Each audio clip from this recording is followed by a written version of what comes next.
Twitter and Facebook really important to this story. At some moments, the authorities pushing it out there, at other moments pulling it back.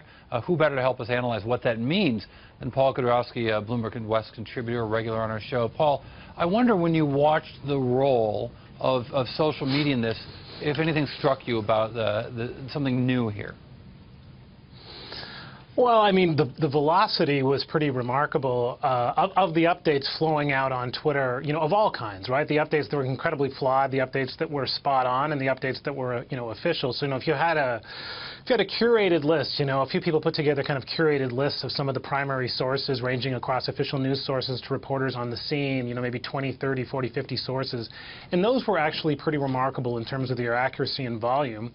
But then the general sort of rabble in terms of people pouncing on things and retweeting it and sending it around was just about as noisy as you might expect. So, you know, in some ways it worked wonderfully, and in other ways it was like the worst police scanner in the world.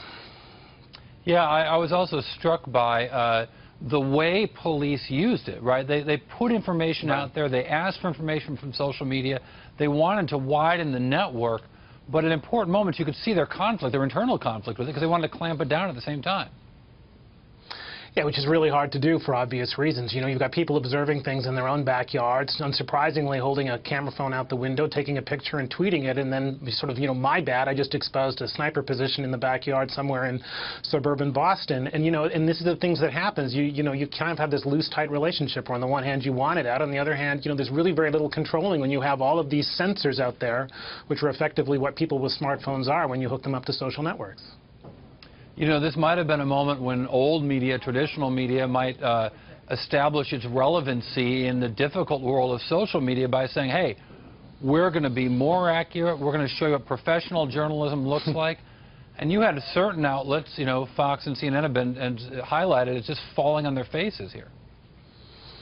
Yeah, you know, and that's part of the problem, right? If you're going to be slower, you know, be accurate, and that we saw a number of outlets fall down in that regard. And on the flip side, if you're going to be, you know, if you're going to be faster, at least qualify what you do, and we are seeing that people fall down on that as well. So, you know, it really hasn't been a great standout day for traditional, or I suppose week, for traditional media either. So, you know, I find some of the criticism of social networks, and of Reddit in particular, you know, really hypocritical, because, you know, if say, for example, Reddit had the same information and the same video evidence that the police had leading up to the release of the photographs yesterday, who would have come to it faster in terms of identifying those people walking down the street, and plausibly even come up with their names? Almost certainly the kind of hive mind on Reddit or of the social network. So it's a little bit hypocritical to say, you know, we've withheld all the information that matters, and now we're going to criticize you for coming to flawed conclusions. That just doesn't fly. Well, so very specifically, Mark Zuckerberg has said he wants Facebook to be the newspaper, the modern-day newspaper, where people go to get their news feed and their information, and not the physical print paper. Does this show why that's bonkers?